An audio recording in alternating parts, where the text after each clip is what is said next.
Baik, Pak Alex, kita akan lanjutkan kembali. Tadi sudah disampaikan informasi dari pelaksanaan vaksinasi yang sudah Anda jelaskan juga di awal, kemudian vaksin yang diterima di Indonesia ini nampaknya cukup beragam ya, Pak Alex, begitu. Lebih kepada untuk adakah latar belakang begitu, kenapa penggunaan vaksin kita cukup beragam? Ya, jadi ketujuh vaksin ini beragam platformnya, beragam juga namanya, tapi sebenarnya tujuannya adalah untuk menimbulkan proteksi, meningkatkan imunitas dari seluruh rakyat warga yang mendapat vaksinasi. Dan ketujuh vaksin ini tentunya sudah mendapat izin Emergency Use Authorization dari BPOM. Baik. Dan tentu izin ini tidak hanya dikendalikan oleh BPOM, termasuk juga di sini bersama juga dengan ITAGI dan Kementerian Kesehatan.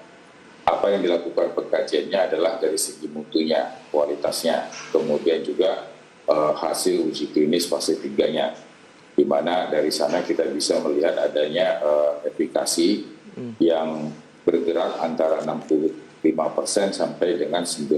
Okay. Kemudian cara pemberiannya, di mana diberikan 2 kali 0,5, diberikan secara intramuskular dengan suntikan.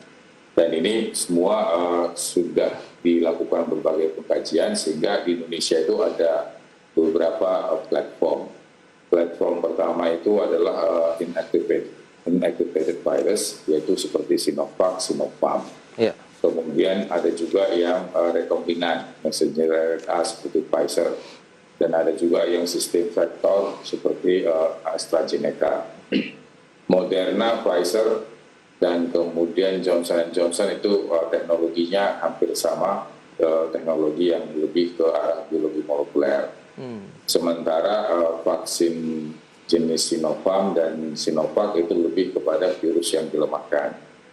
Nah, ini ketujuh ini bukan berarti karena masalah kena supply ataupun kena fabrikasinya di luar negeri, tapi memang di dalam upaya vaksinasi itu memang harus ada keanekaragaman.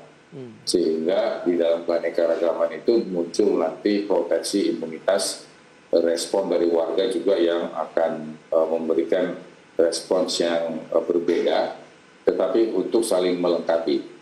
Jadi artinya jangan nanti kalau kita seragamkan satu vaksinasi, kalau misalnya terjadi satu respons terhadap virus yang baru atau varian baru, itu nanti akan memberikan ketidakунtungan bagi kita di dalam melakukan proteksi di masyarakat. Baik. Sehingga oleh karena itu ketujuh vaksin ini kita katakan ini semua adalah untuk COVID-19. Oke. Jadi kita harapkan memang masyarakat untuk tidak pilih-pilih.